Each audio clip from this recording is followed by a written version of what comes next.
Ladies and gentlemen, could you, can I have your attention? Thank you very much. My name's David Buckeridge. I'm the chairman of Niab, and it's a great privilege to hold that position. And it's a really great pleasure to welcome you all here this morning. Thanks for getting up early, and I'm delighted so many people are interested in Niab. Look at that, it's fantastic. Before we come on to hear from Baroness Batters, and very warm welcome, Minette. Thank you very much for coming this morning as well. I just wanted to say a few words about Niab and some of the things that we're involved in, because I think it's really important, particularly in the context of where we are with UK agriculture, for there to be a very clear-eyed strategy for the people that provide the innovation and technology through to farmers so they can improve their profitability, their farming businesses. So Niab is really doing today what it's been doing for the last 107 years. And it's probably as important today as at any point in history, probably with the exception of after the Second World War. There is a massive need to move innovation through pipelines to get it into the hands of practitioners, farmers, who can use it to improve their businesses. And we've had a bit of a logjam of that technology in the UK, as you all know. And we've recently re-looked at the whole way we organise ourselves at Niab to be single-mindedly focused on that goal. So going forward, you're not going to see Niab involved in academic research. We have brilliant institutions for that in the UK. We're sitting in one right now. We have a great one that we partner with in Cambridge. And we have places like the John Innes Centre that do outstanding work on the innovation side of agriculture. So our job is to pick up those innovations when they've reached a proof of concept that they will do something useful, and then drive them in a very disciplined way through a development pipeline so that they become products and services that farmers can use. It's not quite as sexy as doing the really creative stuff at the front end, but boy, does it matter. Because if we don't put those technologies in the hands of farmers, we won't see ability to grow gross margins per hectare and all the things that really drive farm profitability. So you'll see a lot stronger focus from Niab on that over the next few years. And that couples very well with our statutory role when those products reach the point when they can be in the hands of commercial companies to deliver them to farmers, that those things can be properly regulated. So we're still very heavily involved in the statutory processes that DEFRA drives to make sure the plant varieties you receive, the products that you use on your farms, have data and evidence behind them to say that they work. And I'm very keen to see us start to provide data and evidence too for the non-food production things you're doing on your farms. We have, as we've talked about before, we have a large number of options under schemes like SFI. There needs to be more data and evidence before we ask farmers to use those things, invest in those things, invest their time and their money in those things alongside the government to make sure they work properly and they deliver the natural capital objectives that they were designed for. So there's more work to do in that area. And I think one of the things I really liked about Minette's report was the word collaboration comes all the way through it. For us, that's collaboration with the innovators at the upstream end of our business model, and it's collaboration with commercial companies on the downstream side so that those products can get to farmers and work on a Monday morning. That's what you're going to see, and I hope you'll agree that that's a really important role. I think the other thing that's important about it is that we want to do that at scale. I've spent my whole career in commercial life science. And when I look around the large life science companies, and I know that some of them are in the room, Mark, I can see you over there in the room today, what you will not find is fragmented product development effort. You find critical mass, you find the right facilities of the right quality to drive the agenda, to get products through quickly and efficiently without massive overhead load and governance load. You spend your money on the science. And that's really important, and that's a principle that you'll see being adopted at Niab. We want to push more pounds into the research itself and make sure that all the processes that measure it, check it, the systems are super efficient so that we spend less money on the back office and more money on the science. That's where we're heading as an organisation. And I've never seen a commercial life science company work in a different way, whether they're a pharmaceutical company or an agrochemical or a plant genetics and seeds company. Scale matters, and that's what we were trying to deliver. Just to give you one example, and this shows an international collaboration, and it's the vision of a fantastic guy called Professor Richard Flavel, Dick Flavel, who used to be the director of the John Innes Centre. And Dick realized that with wheat genes, there were lots and lots of interesting genes in wild and woolly germplasm around the world, not fit for farmers to grow, but that those genes could be combined into elite germplasm if there was a collaborative effort. And he's been driving an agenda where Kansas State University, CIMMYT, and Niab, as a triangle of research institutes around the world, are going to put exciting new disease resistance genes, yield and resilience genes into germplasm. And I must acknowledge our Biological Research Council, BBSRC, who have agreed to support that program with real capital starting in 2026. So we're going to be part of a collaboration. Those genes will go to things like spring wheat and hard red winter wheats in the US and in places like Africa, and they'll come into maritime wheats for the UK through Niab. And they'll be made available to commercial companies as a starting point way further down the pipeline than those commercial companies could get those genes if they went back to the wild and woody stuff and tried to find them themselves. So you can have 10 companies working on those genes. They will put them in their unique varieties. They'll compete with each other to provide farmers with better varieties.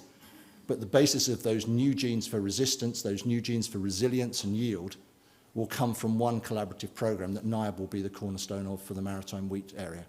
So I think that's really exciting, and it shows what you can do with collaboration, because we can get US sponsorship money into that as well as money from the UK government.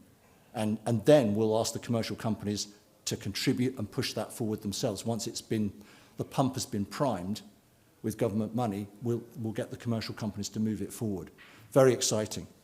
So just before we move to Minette, one other thing I wanted to talk to you about for commercial collaboration is a thing called Growing Kent and Medway. And this is a scheme which I think is a very good example of what could be done more widely across the UK. I'm going to ask Lauren from Niab to come up and talk about it just for a couple of minutes. But it shows how a research and development organisation, in this case our station down at East Morning in Kent, which deals with the fruit side of Niab's activities, how it can integrate and collaborate with commercial companies to get things into commerce and to create value from the food system. Lauren. Good morning, everybody, and great to see so many people here. There are a couple of seats at the front, I think, if anyone wants to not be shy and come straight to the front, because it's quite a packed room this morning. So, yeah, my name is Lauren. I work on the Growing Kent and Medway project, which is led by Niab, and it's funded by UKRI's Strength in Places Fund, and our purpose is to drive innovation in horticultural and plant-based food and drink sector in the Kent and Medway region. So we've been running for 5 years, and we've developed a thriving ecosystem of growers, food manufacturers, researchers, and policymakers. We've engaged with over 200 companies, we've funded more than 100 sustainable innovation projects, and brought over 50 new plant-based food products to market. So we combine technical thinking, community engagement, and local government to develop a brand worth over £4 million to date. And we're now building our plans for the next 5 years. So we're working in collaboration with universities, businesses, and local government to bid for a new local innovation partnership fund. And this will enable us to continue to invest in innovation in the sector. So many of the themes that you'll hear in Baroness Batters' report align with the work that we've done and hope to build on in the future.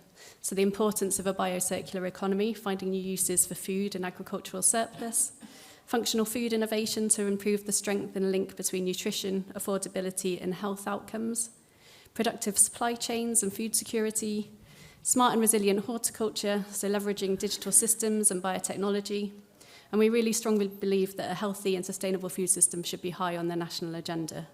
And as reflecting on what David said, what we've achieved on a local level, so we fragmented innovation investment across the supply chain, and we think that could be replicated nationally.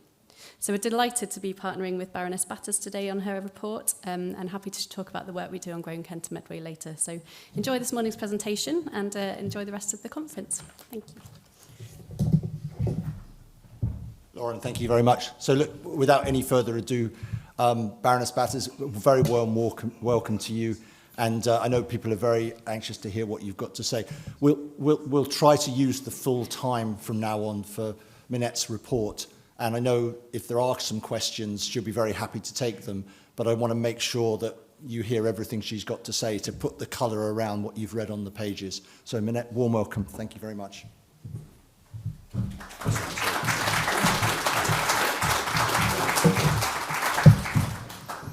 Well, a very, very good morning, everyone. Now, there are, well, there were 2 seats. There's 1 seat, which is mine. So please do, somebody, come and sit down while I take my jacket off. Don't worry, I'll just put it here. Well, who's done the 10-minute read? Quite a few. And who's done the whole read? Okay, so there's quite a few who haven't read it at all, which is fine. But you've really, I would really, really urge you, if not least, to share my pain, to read the whole thing. And particularly, as Jeremy Moody has done, say, you spoke to so many people. I spoke to a lot of people. So when you get to the back and you see who I spoke to, that's really important. So please do read it, because I'm not going to do justice to the whole thing today, that is for certain. But I'm going to try. So I guess what I was really chuffed about, this might sound a little bit sad, but when we finally got to the end of the 6 months and my team were pulling the PDF together, and I pinged them over some pictures at the last minute and said, put these on the front page, it'll just make it look a bit better. And I was really chuffed when they just put my name up there. I thought, yeah, you 5 people, you know me well now. If you have a name like mine, you really don't need anything else in front of it. So look, the Farming Profitability Review, I mean, it started, I guess, a fair while ago. Steve Reed, I worked with in opposition when I was president of the National Farmers Union. He was very keen that I do something for them as a crossbench peer. And so he alighted in the end, I think very much on the back of the challenges of IHT, of really wanting to understand the blockages of farming profitability and the solutions that we could find to solve it.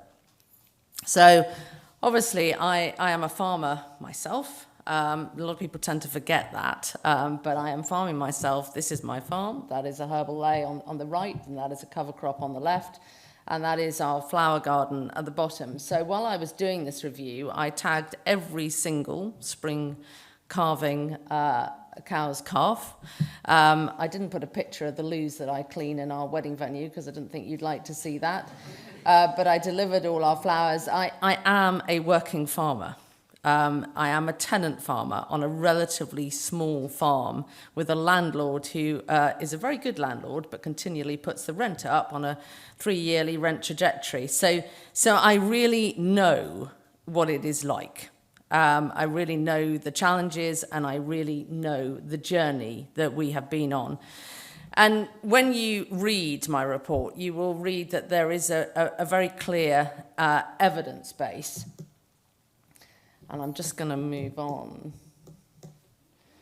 to this slide, because it's very easy to think that actually everything has happened with this Labour government. There is a serious tale to all of this. And next year, we will be a decade from the referendum in 2016, which, of course, Theresa May was Prime Minister then. So at the NFU, I worked with 4 Prime Ministers, and effectively now I'm working with my 5th. That is enormous and unprecedented political change. You'll see, and I was very keen to chart what I've referred to as the state of the nation. And I mean, I'll just read through it very quickly, because we really do need to remember what has happened. I mean, 2016 was when the principle of the Green Brexit was talked about and established. 2018 was when government launched the consultation entitled Health and Harmony. 2018 was also when the agricultural bill was introduced to Parliament. Then also in 2018, the government proposed the Chequers Agreement, outlining the UK's future relationship with the EU. That triggered the resignation of Boris Johnson and David Davis. 2019, her parting shot, Theresa May, when she left government, was to pass legislation that ensured the UK became the first major economy with net zero emissions in law. 2020, Environment Bill reintroduced to Parliament after the general election. Again, 2020, you possibly remember it, might have forgotten it, we formally left the EU. 2020, we went into lockdown in March. 2020, the Agricultural Act received royal assent. 21, Agricultural Transition Plan in England launched, phasing out direct payments. 21, Sustainable Farming Incentive launched with 900 farmers. And so it goes on. It has been a pretty long and torrid journey. And it's interesting when you look at the farmer opinion tracker in DEFRA. Back at the beginning, 10% of farm businesses said that they understood what the government plan was. In April 2025, that same opinion tracker said 7% of farmers understood what the government plan was. So, yes, responsibility lies with the Labour government, but my goodness, this has been 10 years without a plan, is what I would say, first and foremost. And what I've set out is to provide, just go back to these guys, you're not escaping them quite yet. I'm not doing anything, so I don't know quite why this is happening.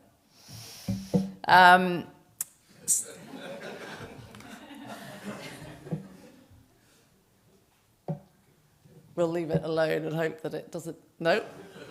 Well, let's forget about the slides. We don't need to worry about them too much. So I started in April looking at the blockages, engaging sector by sector, because there is no silver bullet, there is no one size fits all. Every sector is different. So I wrote to all farmers and growers and had huge level of response and huge thanks to everybody that did respond. I was given a very, very small team in DEFRA, 5 people, only one of whom knew anything about farming at all. That at the beginning I thought was a massive challenge, but what it proved to me at the end was actually if you are given a team of bright young things, they will turn their hand to anything. So by the end of it, they were farming experts, and I was really proud actually of what they've achieved. So you don't have to know all about farming to become a farming expert. And I think there's a lot of legacy there where we tend to think everybody has to have farmed or be embedded in farming and know about it to understand it. So what we had was this tsunami of what was wrong. The tsunami of asks. The industry is wedded to asking government for what is wrong. If I look back at my time on the Food and Drink Sector Council, which was set up by the Theresa May government for the industrial strategy, 5 years, what did the Food and Drink Sector Council achieve? Nothing. It achieved TIA, which was already pre-agreed before the council started. So you had the whole industry sitting around the table with government, and we achieved nothing. Aerospace, cars, services, all got their act together. These are the 3 things we want to be focused on in the industrial strategy. They are part of the industrial strategy. We are not. And we've really got to learn lessons from this, which is why in my review, I have outlined 2 years to get this right. I've got to be fair to DEFRA that this is seismic change for them. I am talking about DEFRA becoming an economic department. Business deals with DBT. Farming is in DEFRA. DEFRA is a product of the European Union. And regardless of where you were on the Remain Leave journey, we are no longer members of the European Union. Whatever our relationship is, and we might get closer, we might go further away, who knows what the future will build, but we are outside of the European Union. We are an island nation and we are independent. And in all our lifetime, since 1973, when we joined the common market, we have been operating as part of the bloc. So we need to step out, and it really took me a little bit of time with this review and all the input that I had from everybody to think.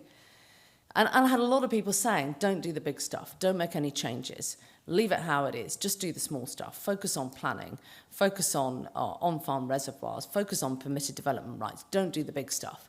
And I thought, no, if we don't do the big stuff now, if we don't change completely how we are working, none of this is going to work.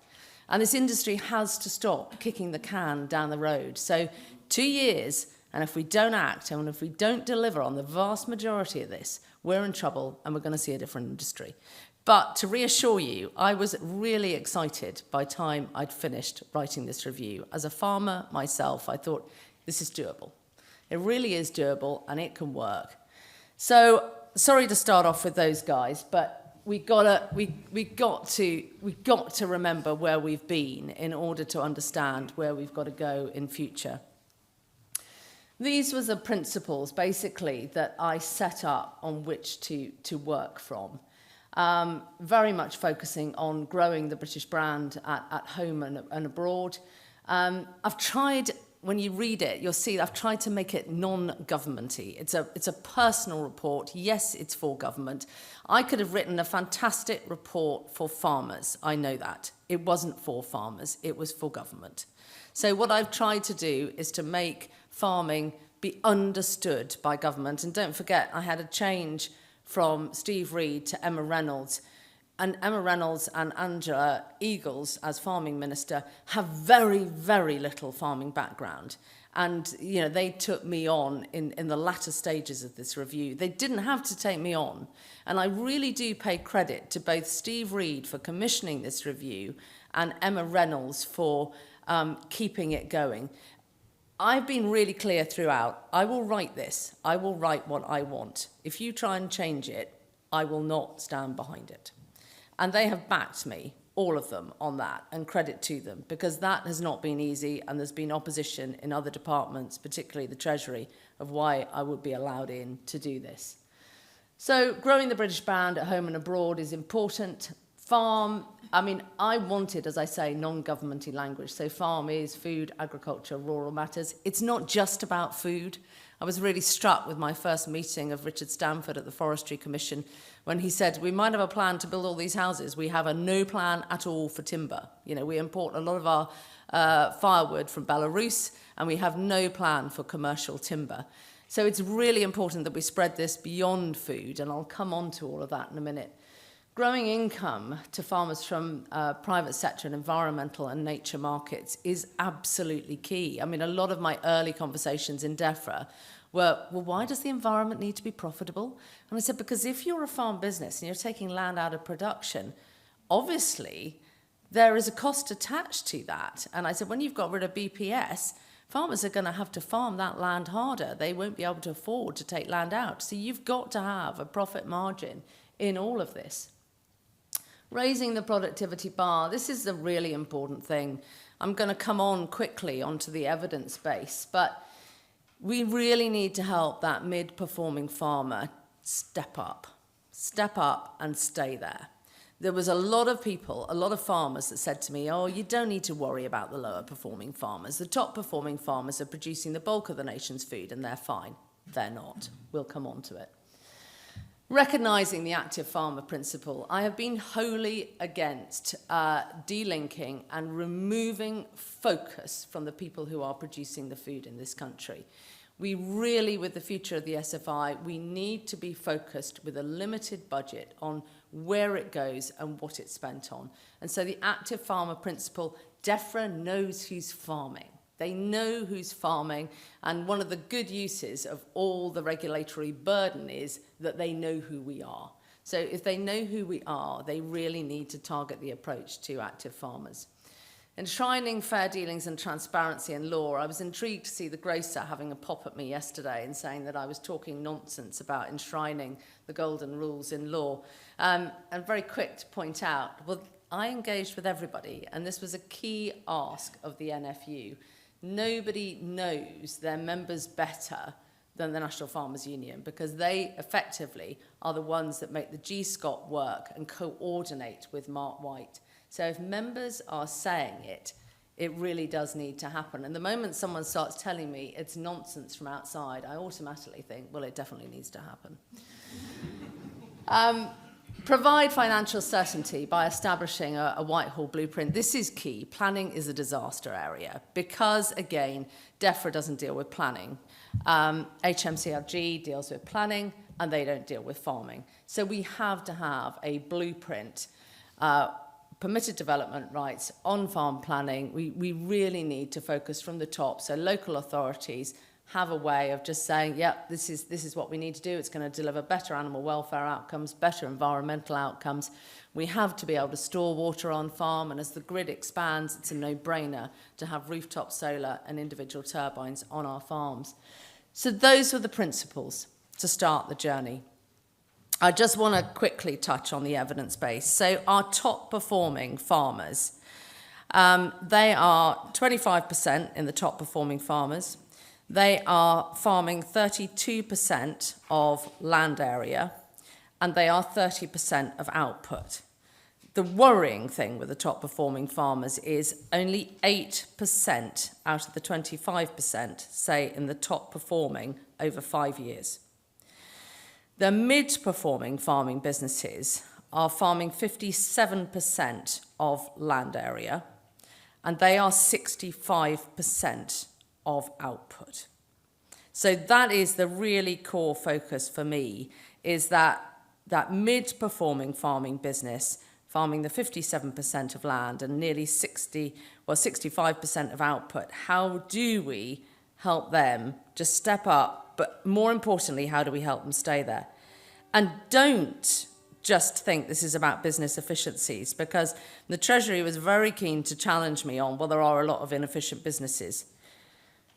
Efficiency is important, but there is another critical factor in profitability, and that is scale. So there are some really good, efficient businesses, but if they don't have scale, they're not profitable. So that's an important factor. The bottom 25% are only farming 11% of land area, and they are 5% of output. I would say they will survive no matter what. They are on very, very low margins, but they are a very small proportion, actually, of industry, and they're a very small proportion of output. The fixed costs, it's a stark picture. I mean, the OBR predicted last year that input costs would be 30% higher in 2026 than it was in 2020. If we look at new machinery costs, it's up 31% on new machinery. One of the challenges when I got into DEFRA, I was looking at all the analysis, and it didn't look too bad. And I was thinking, no, this isn't right. I mean, machinery, you weren't really seeing any effect at all. They use a lot of aggregated data. So if you aggregate over a 5-year period, and you actually look at that peak time in the arable sector, 22, 23, well, if you aggregate all of that, it actually doesn't look too bad over 5 years. If you strip it out, my goodness, do you get a different evidence base? So we really stripped everything out to look at it, and it's stark. I mean, I am being very serious with you when I say if we don't see change, we're in trouble. And what will we see? We will see much more of a monoculture agriculture. The big will have to get much bigger, and business structures will have to change. It is different sector by sector, but in the broad acre farming, it's vulnerable, particularly on the arable side. I'm going to come on now and talk you through this infographic, which I agree is a little bit complicated, but it's the easiest way of understanding why I'm saying what I'm saying. I'm going to start on the left-hand side with market monitoring. There's a lot of really good people doing market monitoring. The NFU does market monitoring. The AHDB does some fantastic market monitoring. HMRC does some market monitoring, which is completely unpalatable. So the information is there, but no farmer is really going to be aware of it. So what I'm suggesting is that actually this should all be brought together so we have far greater understanding of what is going on, both with our inputs, with fertilisers, but also with flows of grain, both internally within the UK market, outbound, inbound. But really, really important now with these trade deals, because we have a fully liberalised deal with Australia, with New Zealand, and sorry, there's a phone going at the front, that's what I was laughing at. Not Australia or New Zealand, just to make that really clear. So we're already seeing a lot more Australian beef coming onto our marketplace. Do you want to take it outside and shut it up? Yeah. Don't worry, do come back in, just stop it. So we've got to understand what is going on in the marketplace, and we've got to have really efficient market monitoring that both tells farmers and growers what is going on, particularly on the horticultural side. They want to see fortnightly monitoring. So all sectors really having real-time information is what is happening, but also government. So this comes back to DBT and DEFRA. DBT deals with trade. DEFRA doesn't. What I'm saying is DEFRA needs to. So this is about adding value to DBT on the primary production side, and they need to know what is happening. So market monitoring effectively sitting in the centre of all of this. We come into the middle with the sector missions. Every sector is really different. We've had a lot of talk about targets. I talked at the NFU about targets, but actually the more I did this work, I realised that government can't and shouldn't set targets. They, A, wouldn't know what targets to set, for what, when, where, what does the market want? If they don't have the market monitoring, they don't have a clue what the market wants. So government can't set targets. Sector missions, though, they can. So if you look at, and I mentioned Ali Kappa and British Apples and Pears, they have a massive ambition for growth. We need to know the sector plans, sector by sector. What are we short of at the moment? Poultry is crying out for growth. Cost of living crisis, affordable proteins, consumers want to buy more British poultry. They can't because it's held back primarily by planning. We've raised the welfare laws, so lower stocking density, slower growing birds. It's an absolute travesty, and this could be resolved immediately and should be. So those sector missions, again, 2 years to establish the sector missions. We also need to know what the home market wants. So I'll come on to it with the Farm Board, but we need the home market giving clear signals of what they want to be sourcing over a 3-year rolling programme. This just-in-time way of working on a yearly basis, you know, if we want to grow the sector, we know consumers, really interesting research, and actually the research when I spoke at Tesco's, their customer base wants to buy more British. So the consumer wants to buy more British, and we really need to know as farmers, and my whole focus has been what we are doing on our individual farms has to be joined up with the national plan. So the national plan and the plan on individual farms has to be aligned. And at the moment, we are making decisions, quite honestly, but we haven't got a blooming clue what the national plan is.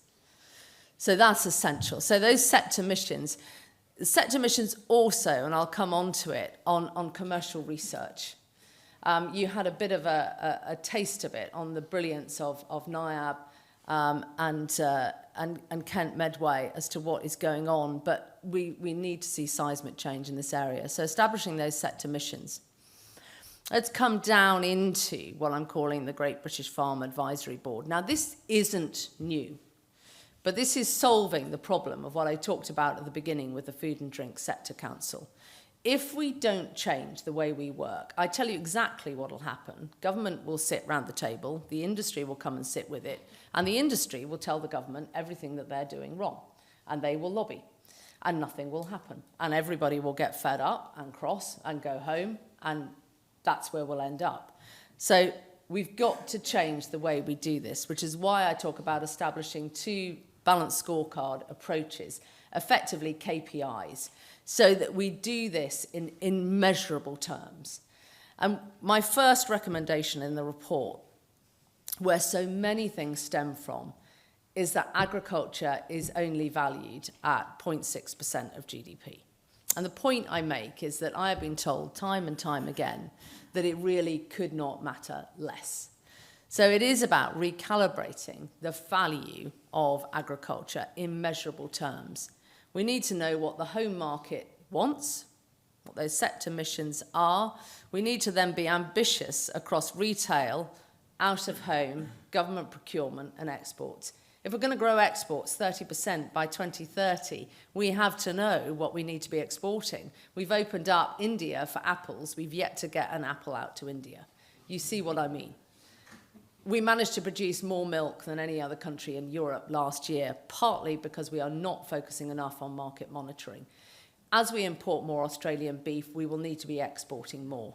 So you see what I mean? We need to know what's coming in. We need to be growing our market share. 69.7 million people. This is a prized market. If we want to hang on to it, we've got to be ambitious and we've got to do it in measurable terms. So that's what this is about. And then we come, I've explained briefly, and I've just had a nasty glance at the clock. So I won't talk you through the balanced scorecards, but what I do want to do is take you back up to the top. So we've got food Northern Ireland, we've got Welsh food and drink, we've got Scotland food and drink, England, we've got absolutely nothing.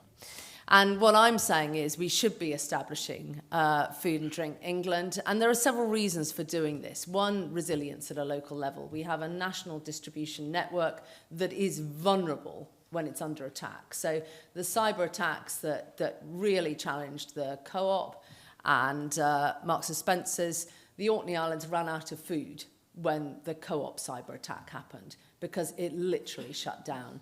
We've seen it in COVID. We saw it with the escalation in the gas market when Russia invaded Ukraine. We've got to build resilience at a local level. We've got to close the gap. You know, I'm talking very much about whole foods, whole ingredients being an intrinsic metric in the 10-year plan for health. We need to close the gap between urban and rural areas, and we need to change the culture of food in this country. I mean, I had some amazing case studies from Lyburn Cheese and others. Lyburn now part of Cunard package. Netherden butter just been taken on by British Airways, those little butter packs. Rodder's cream also now being used by British Airways. It's not all about retail. There are a lot of opportunities for growing the brands, changing the culture of our food. And, you know, at a local level, we've got economic growth and we've got tourism. We should, at a local authority level, you know, have people who are focused on nutrition and health and food and whole foods and creating that link, but it's not there at the moment. And then we come down into the sort of big one, really. What I'm recommending is the Sustainable Farm Service. You've got the sector missions. We've really got to focus. I am working in this report with the 2007 budget, if you factor in inflation. So I'm talking about a new economic model, because if you want to keep asking for more taxpayers' money, be my guest, keep asking for it. I think you can see the mood music globally of what is happening. The investment needs to go into defence, and what doesn't go into defence needs to go into the NHS. It ain't going to be coming more money into farming. So we've got to look at a new economic model, and we've got to look at new solutions for the rural economy. We've got massive proliferation, and I'm saying 2 years to bring all of this together into one place. I'm really mindful and respectful of the levy in all of this. The choice must remain with farmers, but they must be given a chance across all sectors to see how we bring it together. But we've got a shortfall in funding. Very interesting when I spoke to Ireland and the Borbia Food Board and Chagas and Professor Franco Mara. And I've modelled most of this on Ireland and New Zealand. So on Chagas, I've been told for many years, well, we'll never get there because we simply do not have the state investment. First conversation with Frank O'Mara, he said, you don't know how much better off than we are. He said, you are in such a good place. He said, we have one research station. He said, just look at what you've got. We have one research station and we merged that with effectively our equivalent of ADAS. So he was really positive about what we could do.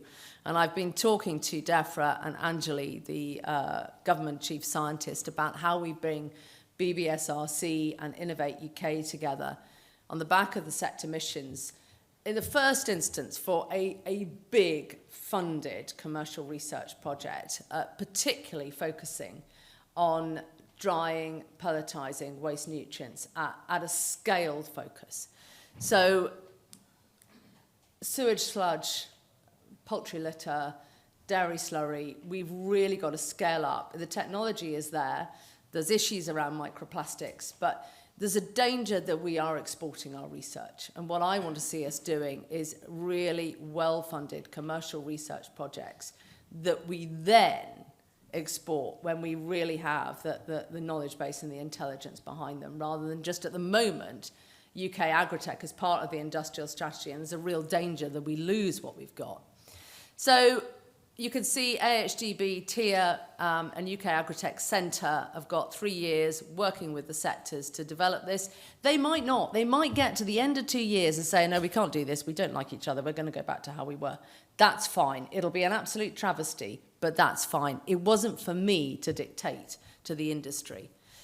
Soil shot is the game changer, really. So this is a three-pronged approach. Standardised measuring of baselining across the UK, whereby we coalesce around one calculator. It does matter which one, but it doesn't matter so much. We've got to choose one. Scotland is showing great leadership here. But let's have a standardised approach to baselining. There's got to be investment in it. You know, government has all the answers here. Government can offer the scale through the farmed landscape in England, but it can also offer the integrity. So if you look in the BSI standards, you've got BNG sitting there, you've got the Woodland Carbon Code sitting there. They're high integrity. So what I'm saying is that Emma Reynolds, who ended the green taxonomy because it was too complicated, it was creating a standard to farm, she ended that. And what I'm saying now is you've got to create this new economic model, because she has to mandate TFND. That's the Task Force for Nature Disclosures. Every corporate in the country needs to be investing in nature credits. If it's scaled, it will be affordable. BNG is great, but it's very narrow and it's very expensive. If we can make it scaled, we can make it affordable. And it will have integrity, which is what the financial market is desperately wanting. Two things, scale and integrity. Government can do both of that. You could either distribute it through the RPA. Remember my Strutton-Parker figures. My Strutton-Parker figures are profound. If we are going to have farming businesses that are profitable and comparable with median household earnings, your average family farm of 140 acres needs a profit margin of 34,500 to be that comparison. That equates to a profit margin of £250 per hectare for a broadacre farm. Okay, so you can't do that with the existing figures. You've got to change it. But the corporate world needs this. The financial sector needs this. And we're not talking about a huge sum of money in all of this. It's totally achievable. So soil shot plus nature is my, my focus. How are we on time? We're just about okay. Then we come down into, we need to speak to more farmers. So I'm talking about these agri-growth hubs. This was actually a suggestion by the CLA, regionally focused. Again, the whole country is focused with diamond areas. You know, things like the Lincolnshire Food Partnership, a diamond area, but in a paper crown. You've got wonderful cluster groups. You've got wonderful environmental farmers groups, but they're all these diamonds in paper crowns. And then you've got government-led schemes like landscape recovery, which really are the diamonds in paper crowns. You know, if you are in one, well, it's lovely and it's beautiful. If you are outside one, you're back in the paper crown. So I want to see landscape recovery across the whole country. But to do that, what I've recommended is that we actually work with catchments, and we've got to work with private sectors as well. So for those of you that are at a loose end and want to read another review, read the Cunliffe review on water, and you will see that he is proposing we go back to the old regional structure, the RDAs. If you have that and you have your farmers in your catchments, then on water quality, biodiversity, net gain, you've got your farmers in the right place in those catchments. It wasn't for me, again, to design what this looks like. So the cluster groups came together and have designed what they're calling a FED group, so environmental delivery groups. And they have designed a blueprint that could sit in every catchment. It needs, yes, a facilitator. All of this will need a facilitator. But there is a fund. You'll hear Emma Reynolds announcing a fund of 30 million today. We need to see landscape recovery across the whole country. I want to just have a couple of questions, so it means I'm going to have to pause. I don't feel I've done justice to it, but what I can say to you in my closing comments is what I have done is set out a process. It's a process to start the farming roadmap. It needs to be challenged and reassessed in 6 months by industry and government. So starting gun goes off in June for DEFRA with the farming roadmap. 6 months on, reassessed. 12 months on, reassessed. And I've asked to re-review in 2 years' time. And in 2 years' time, we need to see real serious change. DEFRA needs to become an economic department. It doesn't really matter about the colour of your government. I have met with the Chancellor, the Prime Minister. I have every faith that they are committed to this and achieving it. The state needs to adapt and change, but by asking for things, we are failing. We need to go to them with a credible plan and say, this is a really exciting industry. This should be part of the industrial strategy. We can show you that we will be part of wealth creation and growth in seismic terms, and we can transform the rural economy on the back of it. So that's my pitch to them, and let's have a couple of questions quickly. Thank you.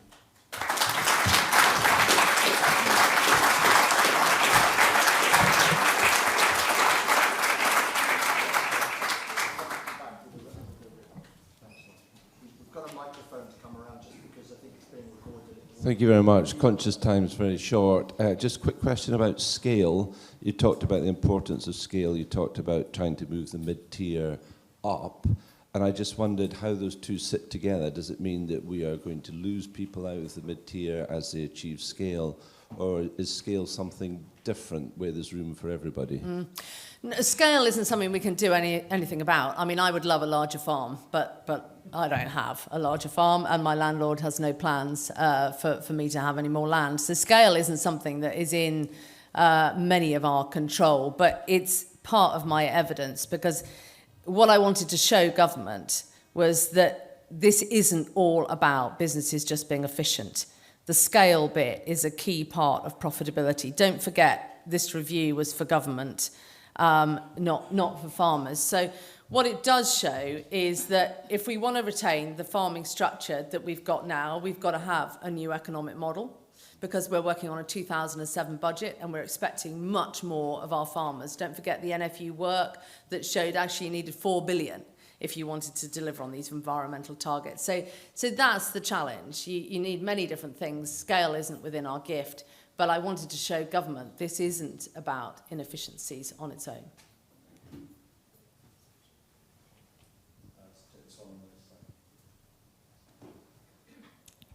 In terms of fulfilment of these plans and policies, and actually in fostering a wider network of collaboration between farmers, government and central agencies, you said earlier on about how only about 10% and then 7% of farmers actually understood where the government was coming from and what they were intending to do. To what extent will they understand, when farmers are asked whether they understand the government's intentions, is it clear that they understand fully what the government may be intending to do, and to what degree does the inheritance tax changes and the events of the last year play into actually putting up a barrier between farmers and the current government in creating a dialogue to further your plans?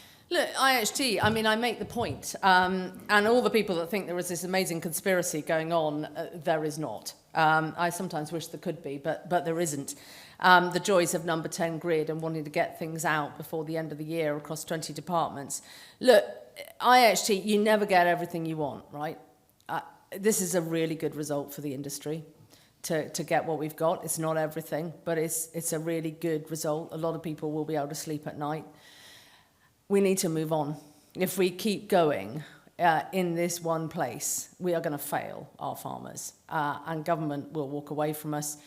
Forget government for a bit, the state will walk away from us, civil servants will walk away from us. So we've got to knuckle down now, and we've got to do the work, and we've got to make this work.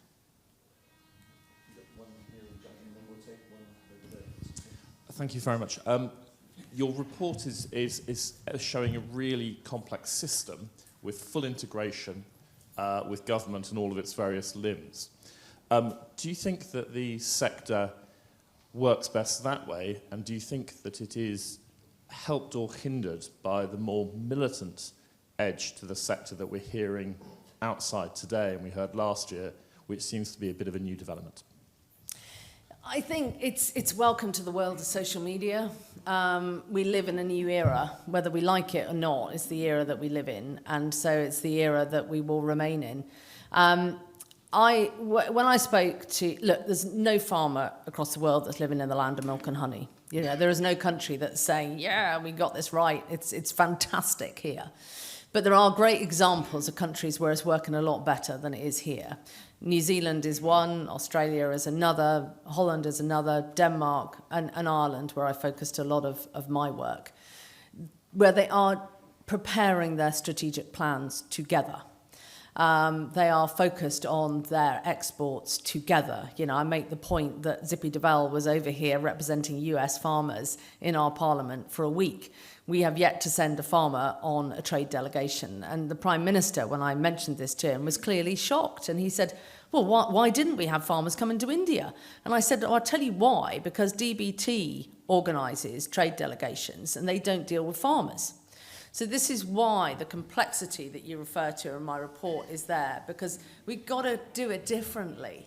We've got to be solutions orientated now. And that's why if I'd submitted all the asks, I'd have submitted well over 400 asks. And then what would have happened to them? So what I've tried to do is to say, this is the problem and this is what you do to solve that. That's what I've tried. Good morning. With your statistics about high-performing farms, medium-performing farms, or ones that must try harder, and then low-performing farms, are the low-performing farms not young entrants or people looking to retire that haven't invested for a while because they literally don't know the day they're going to die? So we don't have the absolute detail on that. On the whole, they are very small farms. But we don't have the detail as to whether they're new entrants. I mean, you make a really important point on new entrants, which is why I talk about the tax incentives and the investment opportunities that are needed for young people to come into the industry. And there's quite a bit on that in the report, because at the moment, I don't see that there is really any way for young people to know with any clarity what they would be getting involved in. So it's a fundamental plank, but sadly the data didn't break it down into that. We're in an environment where young people are quite risk averse. I mean, we only have to look at how many fewer people now are going to university, and that's with a government-backed loan to be able to do that.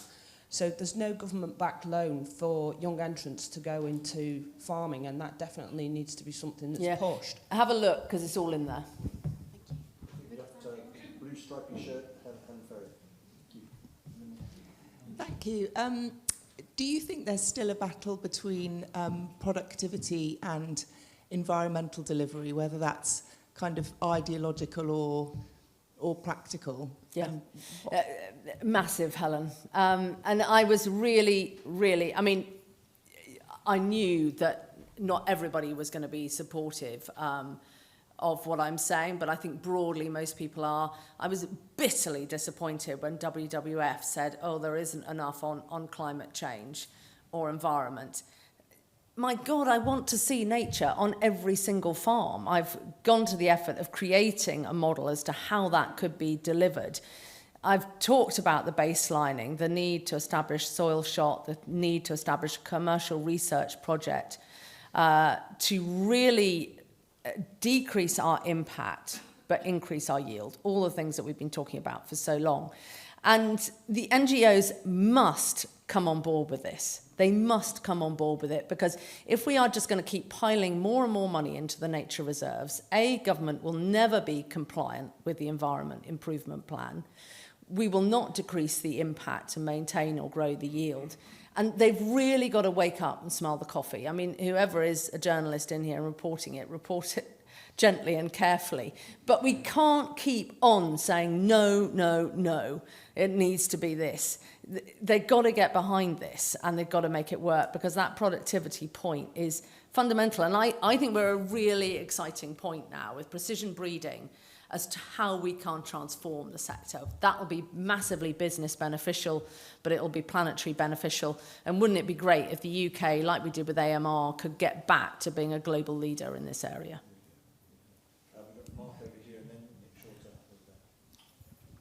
Thank you, Minette. Apologies, I've only done the 10-minute read, so this may be in the report, but I think your point about DBT and DEFRA is super important. What's your vision for how that will work? Is it more responsibility for farming in DBT, or is it better collaboration between those departments? And a second quick question, if I may.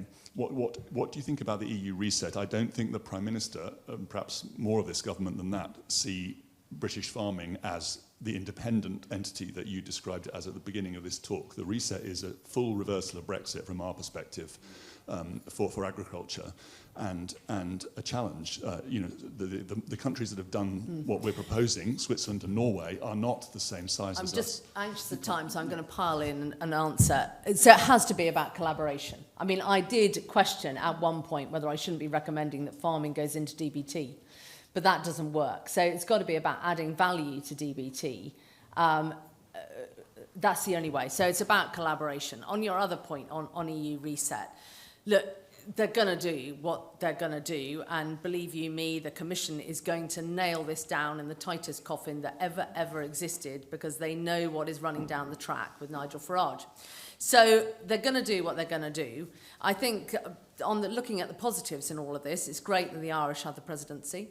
Europe has changed. Europe is going to need to change massively on the back of the invasion of Ukraine. And I think we're going to see, we already are seeing a very, very different CAP. So let's be in there and influencing it. We can't control that one, Mark. But there are a lot of things that we can control. We always commanded. The NFU still has an office out in Brussels. It's still very well respected. We've got a dialogue across member states. I think this is a real opportunity for us. Last one from Nick Shorter, and I'm going to get you all up to the main hall, because I know there's another session coming in. Thanks, Minette. You referenced the Cunliffe report, which has been with us now 7 or 8 months. I guess my question, and I appreciate it may be early days, but do you get any sense of how well this report, your report, has landed with government and what the appetite to actually invoke change is? So, look, when I met with the Chancellor, she said, why are you not talking all about food production? Because I said, look at the legislation. It's not all about food production. I said, back in the day, it was all about anything but food production. There is definitely a political appetite to make this work. Definitely. But me under no illusions, when we left the EU, there was an absolute determination to have less farmers and less farming, and to have a budget that was invested in the environment. That was the plan. And that is still, to a certain extent, the plan. And all roads, Nick, lead back to the last financial crash in 2007, when everybody should have got on John Beddington's plane when he talked about the perfect storm of geopolitics, water insecurity, energy insecurity, driving the perfect storm of 2030. And the markets took off. And then the Treasury and others said, we don't need to worry about all of that. It's all fine. And it's not fine. So there's a fundamental reset that is needed. But what is needed now, more than anything else, is the industry in the next 6 months, in the run-up to the farming roadmap, to be really working with DEFRA. You've got a diminished team now. The food and farming team in DEFRA, you virtually count them on one hand. They're nearly all gone. But you've got AHDB, you've got the UK Agritech Centre, you've got the NFU, the CLA, the TFA, the CAV. You've got lots of industry experts out there who can make this work. And my plea is make it work. Make it work, because it's in your hands. I think DEFRA, they need your help, they want your help. There isn't a conspiracy in there. They've tipped the balance massively to the environment side, and we need to bring that back in. And that isn't about axing people, that's just about saying, no, you're going to be doing it like this. And go back to my team, 5 people who knew nothing, who came out at the end of it as confident. I mean, honestly, when they were challenging me in the last week, I was so proud. I was thinking, God, you are really adding value to what I'm saying. So it can be done, but it's in your hands. And with that, I think that's a really